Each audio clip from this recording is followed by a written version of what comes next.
Você acompanha Jornal da Rede Alesp. Hoje é segunda-feira, estamos de volta com o Jornal da Rede Alesp e seguimos com mais informações aqui do Legislativo Paulista. E vamos falar agora sobre liberdade de expressão no Brasil.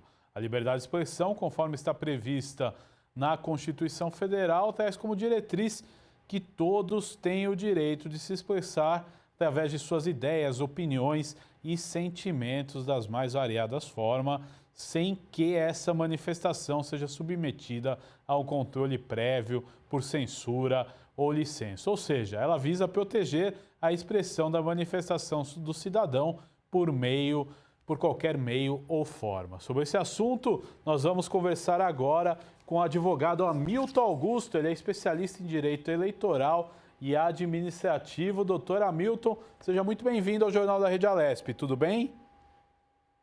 Tudo bem, Guga? Boa tarde, é uma satisfação enorme estar aqui falando de Alesp, falando para o estado de São Paulo. Doutor Hamilton, como é que o senhor analisa hoje a liberdade de expressão no Brasil? Ela é plena e total? Olha, a gente, algumas questões relacionadas à liberdade de expressão, né? Respondendo objetivamente a sua pergunta, ela não é plena, ela não é total, ela não é absoluta, mas a gente também não, quando a gente responde dessa forma, não quer dizer que não haja ou que há alguma ilegalidade ou alguma irregularidade nesse ponto. O fato é que a própria Constituição, ela traz os seus princípios, os direitos fundamentais, como de pleno exercício, mas limitados ao direito alheio. Então, é por isso que a gente diz que nenhum princípio constitucional no Brasil. Agora, quando que é considerado, legítima a liberdade de expressão? É importante, a gente elencar essas situações, até para que não haja confusão por parte do nosso telespectador. Olha, a legalidade da liberdade de expressão, liberdade de comunicação, que aí dentro dessa liberdade você tem a liberdade de crença, a questão também da imunidade parlamentar, que também está dentro, embutido nessa questão da liberdade de expressão, ela tem a sua legitimidade, é uma linha muito tênue para a gente até definir o parâmetro de legalidade. Como eu falei, ela morre aonde começa o direito alheio. Então, só para dar um exemplo, a crítica política, a crítica a uma determinada pessoa, a crítica pública, ela é plenamente permitida, ela é lícita, ela é autorizada, desde que não se parta aí para uma ofensa pessoal, por exemplo, uma incitação a crime. Então, quando a gente faz uma crítica a um determinado fato, a algo que a gente não se agrade da prática de outra pessoa, dentro de um parâmetro de bom senso, de razoabilidade, sem partir para uma ofensa pessoal, a gente está falando aí em liberdade de expressão, que também não está só ligada à crítica, a partir para uma situação de embate com terceiro, está também dentro de uma possibilidade de se emitir opinião sobre qualquer assunto. Esse é o ponto fundamental da liberdade de expressão, poder opinar sobre tudo sem que a gente sofra qualquer tipo de restrição a gente só vai ter algum tipo de punição nesse ponto quando a gente, de fato, extrapolar e ofender por uma ilegalidade alheia ou até, eventualmente, própria, no sentido de incitar crime, qualquer que seja ele. Agora, doutor Hamilton, com a modernidade, com o surgimento das redes sociais, as pessoas começaram a se expressar de forma mais efetiva. Vamos pensar, antigamente tinha a forma da pessoa ir para as ruas, levar a sua manifestação e, por exemplo, os órgãos de imprensa, os jornalistas tinham que ter o seu próprio veículo para se expressar. Com essas mudanças, como é que você vê a liberdade de expressão? Porque muita gente, às vezes, pode fazer mau uso dessa liberdade, né? Você tocou num ponto interessante. A internet, ela é um instrumento hoje fundamental para trabalho, para expressão, de modo geral, mas ela acabou também se tornando aí um problema, porque as pessoas elas acham que elas podem falar o que quiser, porque ali é só ela e a internet e o celular, e ela acha que ela está dentro de casa, né? E esquece que ali tem uma janela para o mundo. Então elas começam a falar o que pensam e como se estivesse falando para o marido falando para a esposa, para os filhos, enfim, dentro de uma reunião privada. Esse é o problema principal, porque você utiliza a rede social hoje ela é uma arma poderosa de comunicação, só que a gente tem que trazer também para o âmbito das redes sociais todo esse parâmetro de regularidade. A gente não pode sair por aí falando o que pensa. E o cidadão comum, que antes, como você bem ponderou, né, os meios de comunicação antes era o porta-voz da sociedade. E hoje, o cidadão comum, o seu Joãozinho, a dona Maria, o menino, ele pega o celular e ele consegue se comunicar com grandes autoridades. Eles podem, em determinado ponto, emitir uma opinião que vai ofender um presidente, um ministro, uma autoridade qualquer diretamente, porque a internet está aberta e qualquer um tem acesso àquilo ali. E dependendo do que seja feito, isso ganha um vulto muito grande, porque é compartilhado até alcançar inúmeros compartilhamentos, inúmeras curtidas. Então, o ponto básico é esse. As pessoas têm que ter em mente que elas não podem falar tudo o que pensam. Ela tem liberdade, sim, para opinar, dentro de uma regra de bom senso. Bom senso é o ponto, é o nome certo, é bom senso, fora da questão do termo jurídico normativo. Porque quando você começa a perceber que você partiu para uma questão de ofensa pessoal, você já saiu de uma questão de crítica, uma questão de emitir uma opinião, para uma questão de uma ilegalidade, de um ilícito, e pode ser apenado, pode ser desde criminalmente, se ofender a honra alheia, calúnia, difamação, até mesmo com danos morais, né, condenação por danos morais, a ter que indenizar e ressarcir, e até um eventual direito de resposta, a depender do meio em que foi divulgado isso, se o canal tem muito seguidor, se foi via algum instrumento de comunicação, algum meio de comunicação, jornal, rádio, canal no YouTube, por exemplo. Então, é possível até o direito de resposta na própria rede em que foi veiculada a eventual ofensa. Agora, doutor, recentemente tivemos o caso de um parlamentar federal que fez um vídeo, né? E o STF julgou que aquele vídeo foi cometido um crime, né? Um crime contra a corte. Até onde vai, por exemplo, a liberdade de expressão de um parlamentar?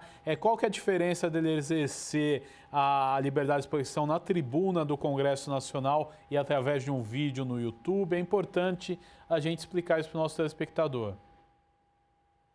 Olha, a liberdade, a imunidade parlamentar no que tange a fala, a manifestação de comunicação, de pensamento, ela tinha um entendimento inicial trazido com a Constituição, com a jurisprudência, que ela era plena no ambiente público do plenário da casa onde ele faz parte, onde ele integra.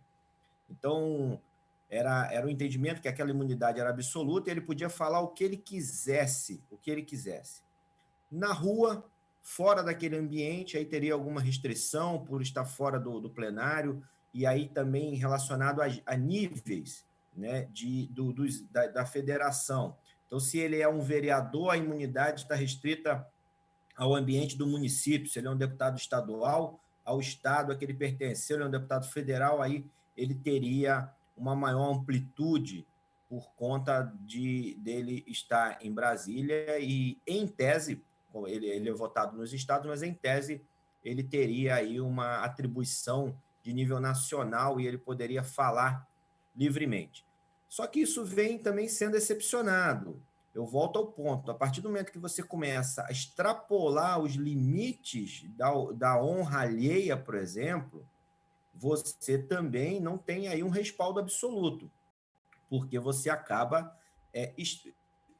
o direito, né, tem a máxima do direito que diz o seguinte: o seu direito termina quando começa o do outro. Naquele caso específico, só para que as pessoas entendam, além de ter sido proferido em casa através das redes sociais, ele não estava na tribuna da Câmara dos Deputados, houve ali alguma situação que está gravado, né, bem grave, de ofensa pessoal a ministros do Supremo Tribunal Federal. Ninguém é obrigado, só abrindo um parêntese, né, porque hoje tudo que a gente fala interpretam como querem. Ninguém é obrigado a aceitar ou concordar com ninguém, nem com o presidente, nem com nenhum ministro. Ninguém é obrigado a gostar, ninguém é obrigado a gostar das decisões. Mas tem uma diferença muito grande quando eu critico uma decisão ou uma postura de um ministro do Supremo, ou de um ministro de Estado, ou de um secretário, ou de um governador, de um presidente, não importa.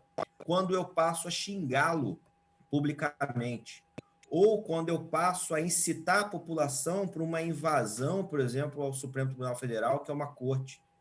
E ainda mais quando eu sou um parlamentar, eu sou um integrante do Poder Legislativo. Além de tudo, há aí uma questão de quebra da harmonia entre os poderes, né? O cidadão tem até ter um pouco mais de liberdade do que o próprio parlamentar, porque o cidadão ele não ofenderia aí a questão da harmonia entre os poderes. Só para dar um exemplo, imagine que eu queira criticar a postura de um ministro do Supremo Tribunal Federal, porque eu não gostei, como já fiz várias vezes, já fiz por diversas vezes e publicamente também. Eu me posiciono da seguinte forma, eu me posiciono que com todas as vênias, respeitando a decisão, não concordo com aquela decisão, a decisão vai contra o que a Constituição prevê, porque eles também não são senhores da razão. A decisão deles estaria equivocada nesse ponto, naquele ponto, com todo respeito à autoridade daquele ministro, ponto final, e me posiciono. Agora, se eu falo assim, ó, esse fulano não presta, é isso, é aquilo, e começo a xingá-lo, eu saí de uma posição de manifestação plena, constitucional, autorizada da minha liberdade de expressão, para uma ofensa pessoal. Eu perdi a minha razão quando eu parti para a questão pessoal. Esse é o ponto. A crítica é plenamente aceitável num Estado democrático de direito. Inclusive, as pessoas públicas elas estão ali, muito mais abertas a receber a crítica. A jurisprudência dos nossos tribunais tornou-se pacífico que uma pessoa pública ela tem que aguentar, a partir do momento que ela se torna uma pessoa pública, ela tem que aguentar crítica. Ela não pode se ofender por qualquer coisa, mas ser xingado de ladrão, de isso, partir para o lado pessoal, chamar de... Como foi feito no vídeo, que eu não vou entrar nos detalhes de citar isso agora, isso aí você já extrapolou em muito a liberdade de expressão. Agora, doutor, vamos para o cidadão comum, né? Quando ele ofende um outro cidadão, qual que é a característica e a lógica, né? Essa pessoa ela pode ser criminalizada também? É importante a gente explicar isso. Pode sim, pode, e acontece muito nas redes sociais, em grupos de WhatsApp, isso acontece toda hora. Você tem, basicamente, numa questão de ofensa à honra, aí você tem 2 crimes. Você tem a calúnia e a difamação. Você teria aí também a injúria, mas só para explicar, para que as pessoas entendam a diferença, de um modo bem didático, a injúria é quando uma pessoa ofende diretamente a outra. Então, eu chego para uma pessoa num ambiente fechado e xingo ela de alguma coisa. Aquilo ali é injúria. Você depende de uma prova, ela é como se fosse uma difamação, mas ela é chamado de injúria, que é você diretamente ofender a pessoa. A difamação é quando você ofende a pessoa, atribuindo-lhe qualquer coisa desabonadora em público, para outras pessoas. E aí tem a qualificadora quando é num ambiente de muitas pessoas. E a calúnia é quando você imputa a uma terceira pessoa a prática de algum crime. Então, se eu digo que fulano de tal roubou dinheiro público e tal. Se eu sei que aquilo não é verdade, aquilo ali se chama calúnia.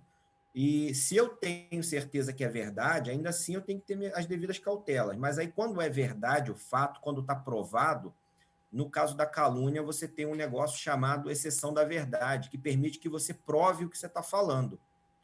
mas você, de certa forma, são essas duas coisas, tirando a injúria, quando você parte para o conhecimento de terceiros sobre uma ofensa a uma determinada pessoa, você tem a calúnia e a difamação. Elas são apenadas tanto como crime, quanto no cível, com a questão indenizatória. E aí você ainda tem esses crimes contra a honra no âmbito eleitoral, que também tem o crime eleitoral e você tem no cível a indenização. Então, a pessoa que pratica esse tipo de ato, ela pode ser obrigada a indenizar e responder criminalmente, além de, eventualmente, direito de resposta. Agora, doutor, é importante, né, a gente abordar esse assunto. Onde o senhor acha que está o limite, né, entre, por exemplo, uma pessoa que usa as redes sociais, né? Qual que é o limite da gente regulamentar esse uso, né, e não praticar censura? Olha, primeiro que aí que justamente está nesse ponto o de você impor alguma restrição já seria censura, né? A liberdade de expressão exige a vedação à censura exige que seja plena liberdade, o meio, o instrumento de comunicação, ele não tenha nenhum tipo de filtro, como não tem. Então você pode falar o que você quiser. Ele não é preventivo, ele é repressivo, tá? Então, quando você põe ali qualquer coisa preventiva que proíba a pessoa de falar sobre qualquer ponto, você está criando ali uma censura. A pessoa tem que ter liberdade de falar. Se ela extrapolar, ela pode ser responsabilizada. A censura está justamente em eu criar regras em que eu proíba a pessoa de falar. Se eu começar a criar regras no sentido de que não pode falar mal de fulano, não pode falar mal do governo, não pode criticar o governo, não pode criticar determinada autoridade, aí eu já comecei a colocar a censura em prática. E aí, sim, ofender a liberdade de expressão. O Brasil funciona bem. A discussão que está se colocando hoje é até um tanto quanto equivocado, porque a nossa legislação no que tange à liberdade de expressão, ela funciona. É livre a manifestação do pensamento. Porque as pessoas estão confundindo o que é manifestação do pensamento sobre eu poder falar o que eu penso.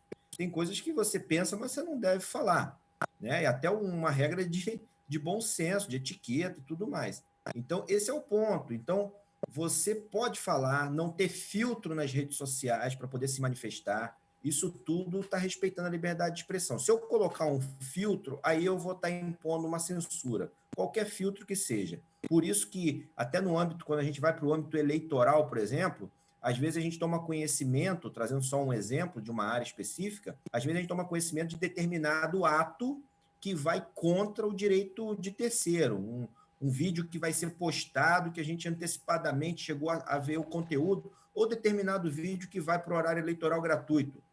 A própria justiça já entendeu que não pode restringir antes da hora. Ela tem que deixar veicular e aí sim analisar o fato. Se chegar à conclusão que aquele vídeo de fato ofendeu, aquela prática daquele ato de fato ofendeu, extrapolou, aí pune com multa, aí pune com indenização, enfim, e até criminalmente. Do contrário, você começa a intervir na seara alheia antes mesmo da prática do ato. Doutor Hamilton, eu quero agradecer a sua participação no Jornal da Rede Alesp de hoje. Até uma próxima oportunidade de você estar aqui conosco. Eu que agradeço, uma ótima tarde, sempre uma satisfação estar aqui. Muito obrigado, doutor. E vamos agora falar novamente com o repórter Sérgio Everton. Sérgio, quais são as informações que você traz agora para nós no Jornal da Rede Alesp de hoje? Seja muito bem-vindo, Sérgio. Oi, Guga, de volta aqui ao nosso Jornal da Rede Alesp. Não, eu vou entrar rapidinho, não vou demorar muito, né? Só para falar do plenário, né? Do nosso plenário, provavelmente amanhã, viu, Guga? Nós teremos aí sessão extraordinária, tem vários projetos para serem votados ainda, o que não pôde acontecer essa semana passada, né? O presidente da Casa, o deputado Carlão Pignatari, até tentou, né, discutir esses projetos. São vários projetos de lei, como o projeto 369, né, de 2019, tem um outro projeto, 146, de 2020, acho que são 5, pelo menos aqui eu tenho aqui 5 projetos para serem discutidos e votados, mas não teve como acontecer na semana que passou agora, semana passada, né? O presidente até fez uma reclamação, né, para os parlamentares, os deputados, né, para se aterem mais, né, para ver como é que vai ser essa situação, porque está tudo virtual, né? A gente já está com a sessão extraordinária virtualmente, então complica um pouco, né? Inclusive o presidente falou, não, eu vou falar com os técnicos, tudo direitinho, para acertar essa questão toda, né, dessa transmissão virtual, porque é um sistema um pouco complexo em relação, né, se tivesse presencial não aconteceria na hora de votar, na hora da discussão do projeto, entendeu? Então precisa ser melhor colocado, né, melhor, como é que se diz, os técnicos precisam ajustar melhor, né, essa questão virtual, né, os aparelhos, né, os computadores, né, para ter uma certeza da discussão e da votação dos projetos. Aí acabou não tendo quórum também suficiente, né, dos parlamentares para discutir esses projetos e votar, né, os projetos. Não teve jeito.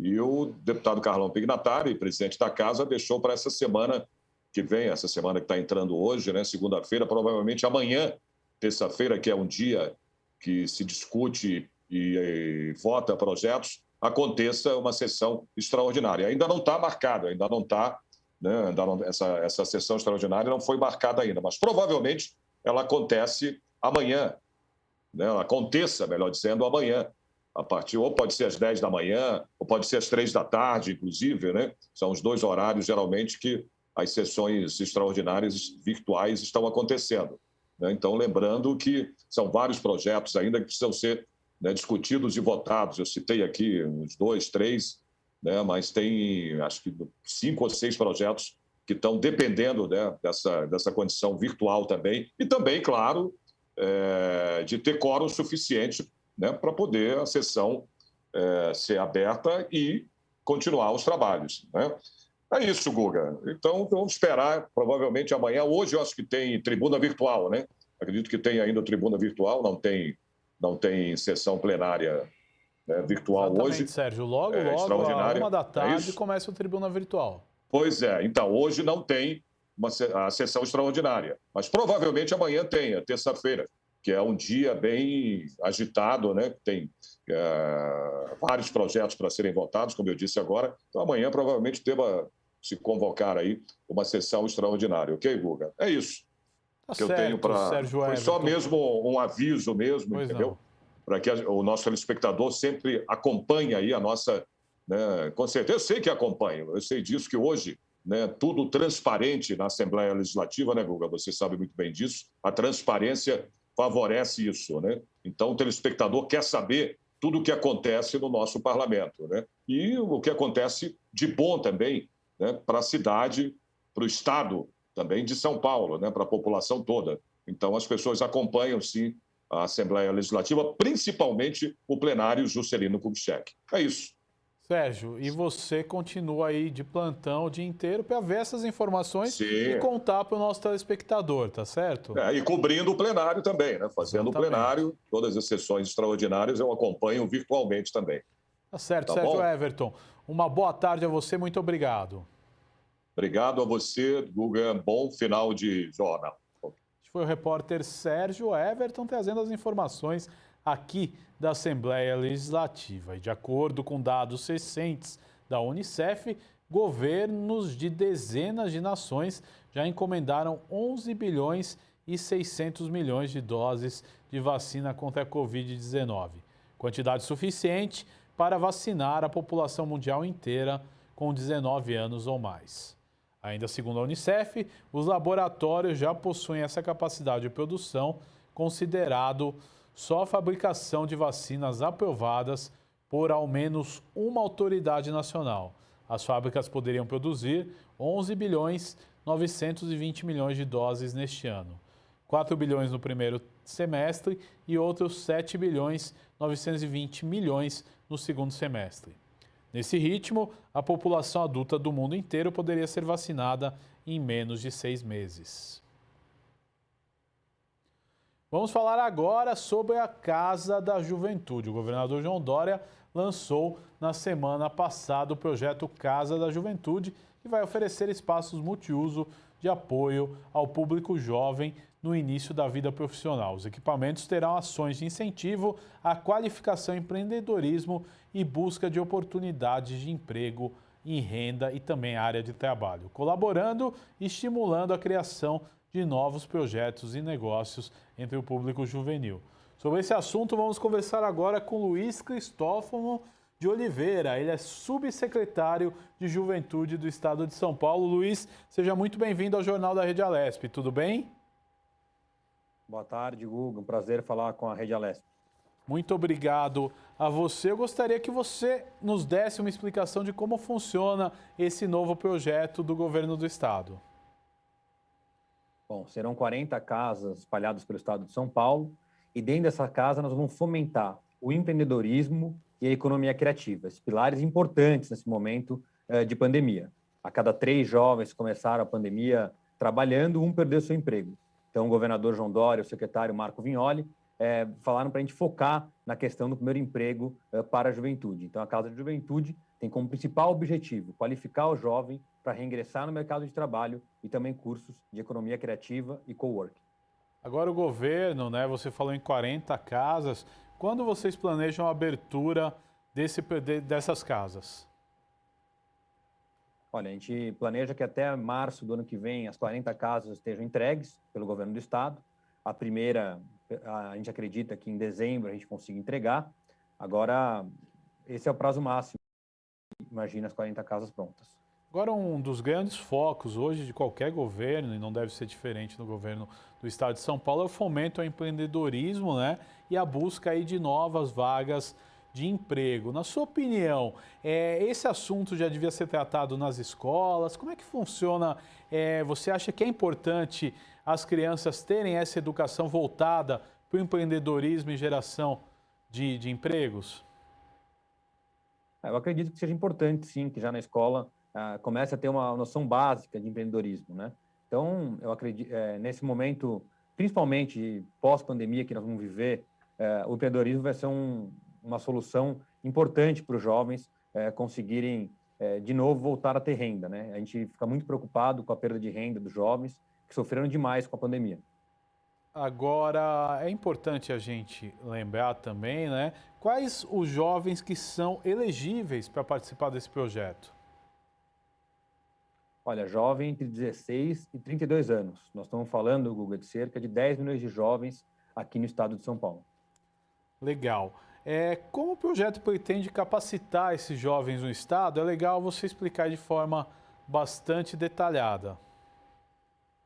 Olha, primeiro trazendo os cursos que já existem no estado para dentro da Casa de Juventude. Por exemplo, o Novotec, que é um curso de qualificação profissional importante no governo do estado, e agora a gente quer trazer o Novotec Estágio para dentro das Casas de Juventude.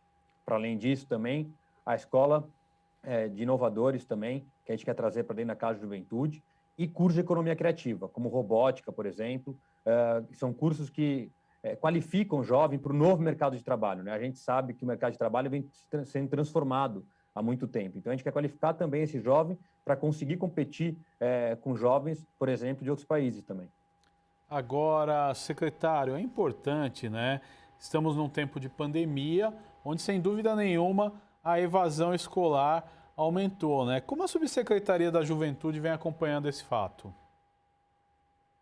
Olha, é uma pergunta muito importante que você faz. Eu tive o prazer, além de ser subsecretário agora de Juventude aqui do Estado, de ter coordenado o programa Ação Jovem, que inclusive foi aumentado o benefício pelo governo do Estado, pelo governador João Dória, que exatamente atua nessa questão, para o aluno não evadir a escola.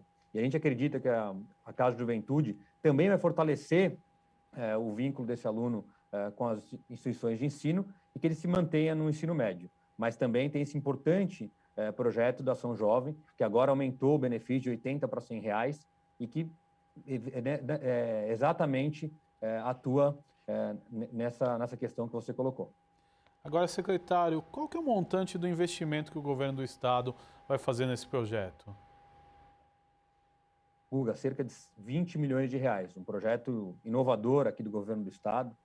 Nessa dimensão, eu não conheço um projeto que tenha sido feito especificamente para a juventude vou dizer até para você, 20 milhões de reais nesse primeiro momento vai ser investimento do governo do estado. Agora, além dos cursos, a Casa da Juventude vai incentivar uma atividade moderna e importante, que é o coworking. Como é que vai funcionar isso? Na verdade, a gente quer fomentar, por exemplo, muitos jovens já são empreendedores, eles já têm as suas pequenas empresas. E a gente quer fomentar que eles utilizem a Casa de Juventude como um suporte para o crescimento dessa pequena empresa. Então, na verdade, o coworking que nós estamos montando é inédito, né? O coworking público, na verdade, né? Então, a gente acredita que vai fomentar ainda mais os jovens empreendedores dos municípios, principalmente dos que têm até 150 mil habitantes, que é onde as Casas de Juventude estarão. Agora você tem aí uma população jovem, né, de 22% da população do estado de São Paulo tem entre 15 e 29 anos. Qual que é a importância de criar opções para essa faixa etária, né, que é uma faixa etária que é carente, né, de novas iniciativas, e aí você falando de empreendedorismo principalmente? Olha, é muito importante que essa 22% da população tenha mais acesso a cursos de qualificação profissional, tenha mais acesso a cursos de economia criativa, porque nós estamos falando do futuro, né? E, na verdade, o futuro começa com jovens aí de 16 anos que saem do ensino médio, muitas vezes, e acabam não tendo como cursar algum curso que qualifique. Então, quando a subsecretaria foi criada, o governador João Dória, o secretário Vignoli, vem sempre dizendo a importância da gente criar condições para que esse jovem entre competitivo no mercado de trabalho e busque seu primeiro emprego. A gente acredita que o primeiro emprego muda a vida do cidadão. É isso que a gente busca com as ações aqui da Subsecretaria de Juventude. Agora, por exemplo, os jovens que vivem na capital têm uma estrutura, os jovens do interior têm outro tipo de estrutura. Como levar esse trabalho aí de forma igual para todo o estado de São Paulo? Muito boa a sua pergunta. Na verdade, o Conselho Municipais de Juventude ajudam muito nesse processo. Então, desde que a gente entrou aqui na subsecretaria, a gente vem fomentando a criação de conselhos municipais. Pegamos a subsecretaria, quando foi criada, com 11 conselhos municipais espalhados pelo estado. Hoje estamos falando de 60. E qual é a importância dos conselhos? Exatamente dialogar com a sociedade civil daquela cidade e trazer políticas públicas efetivas de juventude, para que a gente ouça as demandas daquele município, que a gente sabe que é muito diferente de outros municípios. A gente vai trabalhar com cada município, uma gestão municipalista aqui na Secretaria de Desenvolvimento Regional. Agora, é importante também, uma última pergunta nessa entrevista. No pós-pandemia, vamos ter que ter uma retomada aí do crescimento econômico muito rápida. Isso vai ser necessário, né? Como aliar isso à participação dos jovens? Eu acho que caminha em conjunto, né? Quando a gente fortalece os jovens no mercado de trabalho, nós estamos fortalecendo a economia de modo geral, né? Então, nesse pós-pandemia, nós vamos ter que rapidamente retomar o crescimento econômico. É fundamental a participação do Estado na qualificação dos seus jovens. Então, acredito que a Casa de Juventude, nesse momento, é ainda mais importante para que a gente consiga rapidamente, como você disse, Guga, retomar o crescimento econômico. Olha, eu quero agradecer muito a sua participação no Jornal da Rede Alesp. Sempre que tiver aí uma novidade da Secretaria de Juventude, pode trazer para os nossos telespectadores, viu, Luiz? Muito obrigado, um prazer falar com vocês. Este foi Luiz Cristófano de Oliveira, subsecretário de Juventude do Estado de São Paulo, trazendo informações aí de projetos importantes aí para a juventude. E um estudo realizado pelo Sebrae apontou que 54% dos pequenos negócios do Brasil poderão retomar o faturamento para um nível pré-pandemia até o dia 18 de agosto, caso o andamento da vacinação no país se torne cada dia mais acelerado. Representando quase 10 milhões de empresas, a pesquisa traz um recorte nos setores menos atingidos pela crise, como o comércio de alimentos, saúde e educação, e que por isso podem ter uma reação mais rápida. No Brasil, a estimativa é de que aproximadamente 700 mil pequenas e médias empresas, também chamadas de PMEs, tenham encerrado suas atividades em 2020 em decorrência da dificuldade com a pandemia da Covid-19. No início desta segunda-feira, o governador de São Paulo, João Dória, acompanhou na capital paulista a entrega de mais de 2 milhões de doses da vacina contra o coronavírus ao Programa Nacional de Imunizações. Com o envio de hoje, o Instituto Butantan chega a 45 milhões de doses e 45 milhões 112 mil doses entregues ao Brasil desde o início deste ano. Segundo o governador, na próxima quarta-feira, o governo do estado vai liberar mais de 1 milhão de doses da vacina do Butantan e assim concluir o contrato inicial de 46 milhões de doses da vacina com o governo federal. Logo após a conclusão do primeiro contrato de 46 milhões de vacinas, assinado com o Ministério da Saúde em 7 de janeiro deste ano, serão iniciadas as entregas de um lote de mais de 54 milhões de doses referentes ao segundo contrato com o Programa Nacional de Imunizações. A previsão do Instituto Butantan é a entrega do total de 100 milhões de doses até o dia 30 de agosto, um mês antes do prazo contratual. Os lotes entregues em maio foram produzidos a partir de 3 mil litros de insumos recebidos no dia 19 de abril. A matéria-prima passou pelo invase, rotulagem, embalagem e inspeção de qualidade no Complexo Fabril do Instituto Butantan, na capital paulista. Além das novas doses da vacina contra a Covid-19, serão entregues em maio mais de 30 milhões de doses da vacina contra a gripe ao Ministério da Saúde para distribuição em todo o Brasil. E o deputado Alex de Madureira, do PSD, fez uma reunião com o secretário de Educação do Estado de São Paulo, Rocieli Soares, para tratar sobre reivindicações para a cidade de Mogi Guaçu, junto com autoridades da cidade. O parlamentar, que é coordenador de projetos parlamentares da Assembleia Legislativa, foi informado pelo secretário que as obras da Escola Estadual Martinho Prado serão retomadas no segundo semestre de 2021. A construção foi paralisada após o atraso da empresa responsável pela obra. O deputado mobilizou seu gabinete para que fosse feita a retomada dessa obra que, segundo ele, é de extrema importância na formação de jovens da cidade. A escola será voltada para os alunos do ensino médio e terá 6 salas de aula, espaço para atividades escolares, biblioteca e quadra poliesportiva, em uma área construída com mais de 2.600 metros quadrados.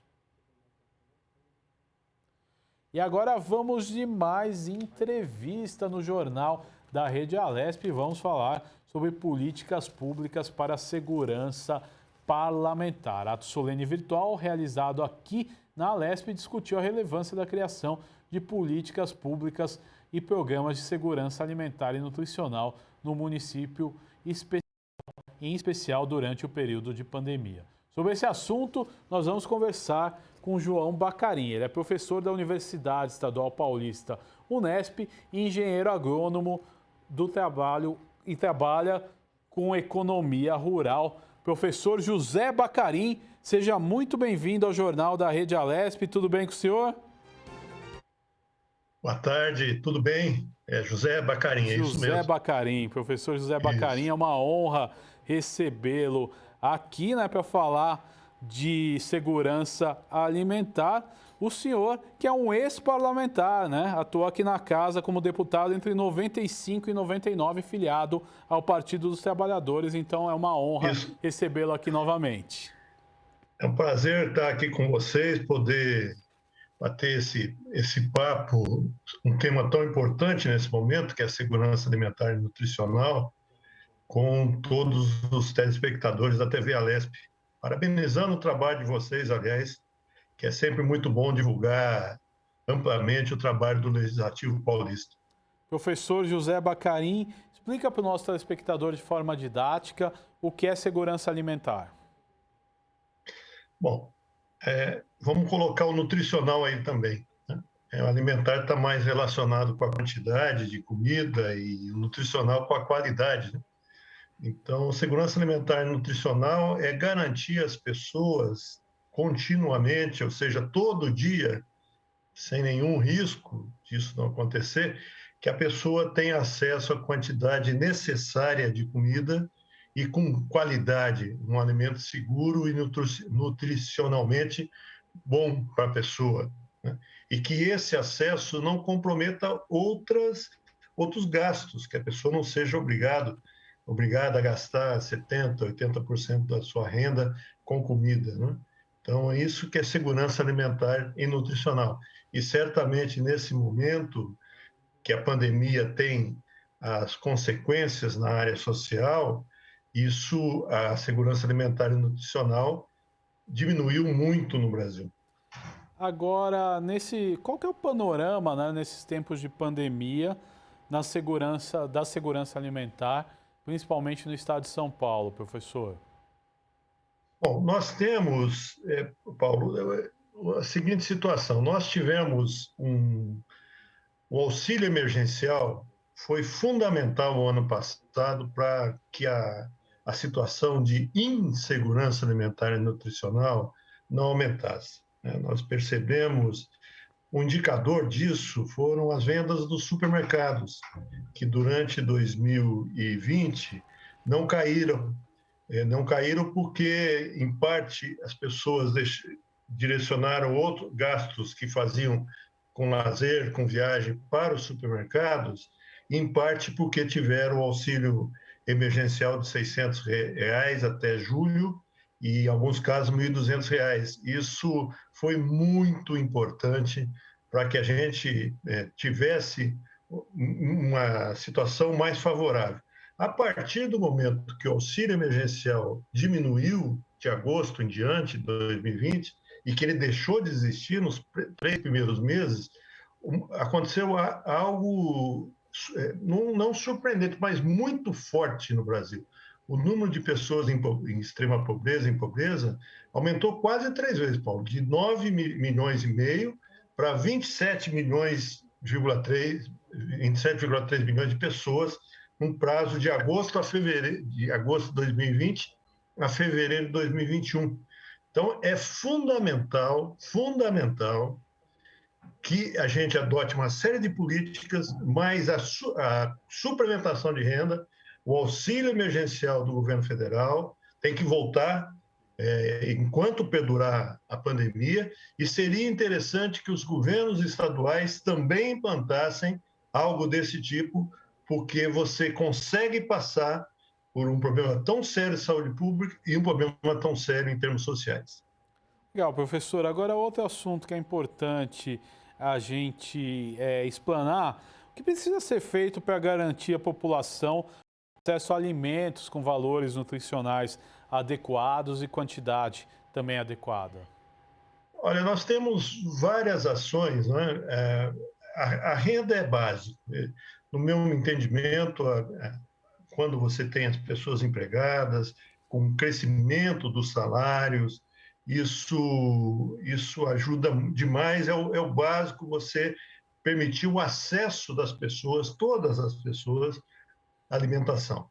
Então, além dos salários, das rendas no mercado de trabalho, nós precisamos ter políticas muito fortes de suplementação de renda no país e de aumento real do salário mínimo. Essa política é muito importante, que atende uma parcela muito grande da população no mercado de trabalho e também os aposentados e pensionistas, né? Especialmente do INSS. Então, isso é fundamental. Além disso, nós temos que pensar em algumas ações, e eu gostaria de falar um pouco sobre isso, claro. Para as crianças. Nós temos uma política vitoriosa, reconhecida no mundo inteiro, uma política que já tem 70 anos, né? É uma política criada na década de 1950, que é a política da alimentação escolar.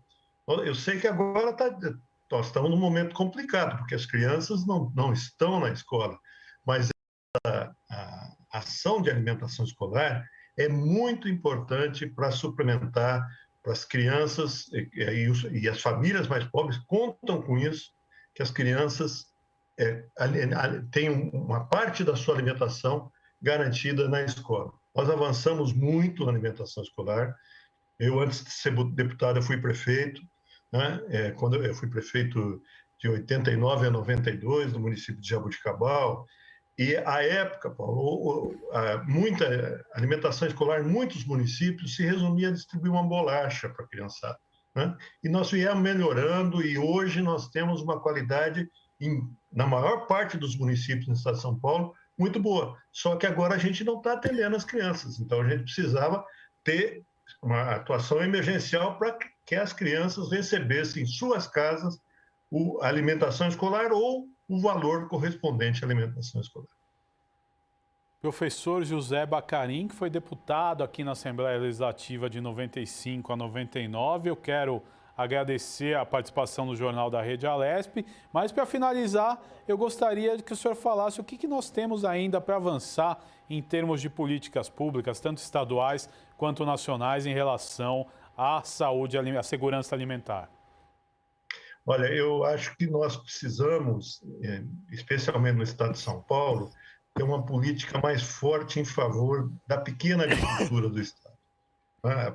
Nós temos, não tanto quanto o sul do país, lá o número de agricultores familiares é maior, mas nós temos muitos agricultores familiares em São Paulo que poderiam estar sendo estimulados a aumentar a produção e ofertando mais produtos in natura para alimentação escolar, nos mercados convencionais de hortigranjeiros. É importante que a gente fortaleça a agricultura familiar que produz alimentos. Quando a gente fortalece a agricultura familiar, nós estamos atendendo dois sujeitos sociais. Primeiro, o próprio agricultor familiar, né? Tendo política para sua renda, para aumentar a sua renda, ele vai melhorar de vida, né? Segundo, ele vai aumentar a produção e ofertar mais produtos com boa qualidade nutricional, que são as hortaliças, as frutas, os legumes, vai ofertar esses produtos para as cidades e baratear o preço desses produtos que são mais difíceis de serem acessados pelas pessoas mais pobres. As pessoas mais pobres costumam gastar muito com o que a gente chama de caloria vazia, que é o mais acessível. É o carboidrato vindo do trigo, do açúcar, né, vindo do pão, do macarrão, mas é necessário que a gente tenha uma melhoria na qualidade. E, portanto, um aumento da oferta de frutas, legumes e verduras seria interessante. Acho que falta isso no Estado. Um apoio mais decisivo aos agricultores, aos nossos agricultores familiares. Professor José Bacarin, muito obrigado pela sua participação no Jornal da Rede Alesp de hoje. Eu que agradeço, muito obrigado pela oportunidade de estar conversando com os telespectadores de vocês e com você também. Muito obrigado. E o tema foi segurança alimentar. Nessa última entrevista do Jornal da Rede Alesp dessa segunda, eu estou recebendo aqui a Melissa Araújo, que está chegando com Tribuna Virtual, né? Exatamente. Como a gente já falou aqui em outras ocasiões, o Tribuna Virtual é um instrumento muito importante para cada parlamentares se colocar, né, fazer essa interação com o seu público, com o seu eleitor, prestar contas, isso é um espaço muito importante. A gente lembra que os deputados receberam na semana passada a LDO, então é possível que a partir de agora a gente veja esse assunto com mais frequência aqui no Tribuna Virtual. Então, a partir de agora, os deputados conversam um pouco mais, explicam um pouco melhor os seus posicionamentos com relação à LDO, que é um dos projetos mais importantes que o parlamento recebe. Para quem não conhece, a LDO é como se fosse, fazendo um comparativo aí com a nossa casa, é a lista de compras, né? A lista de prioridades, o que está faltando ali na despensa e que você vai, quando receber o seu pagamento, abastecer ali na despensa. Então, fazendo um paralelo, a LDO é como se fosse a lista de compras que você vai fazer posteriormente. Então, é isso. E o Tribuna Virtual acontece da 1 às 3 da tarde, é isso? Exatamente, da 1 às 3 da tarde, ao vivo, com os deputados aqui da casa. A gente faz essa interação, cada deputado tem 10 minutos pelo tempo regulamentar, pelo tempo regimental, e ele pode fazer até 2 participações por dia. Então está chegando o Tribuna Virtual e a Melissa Araújo, o Jornal da Rede Alesp fica por aqui. Nós voltamos amanhã no mesmo horário. Você fica agora com o Tribuna Virtual. Tchau, tchau, até a próxima.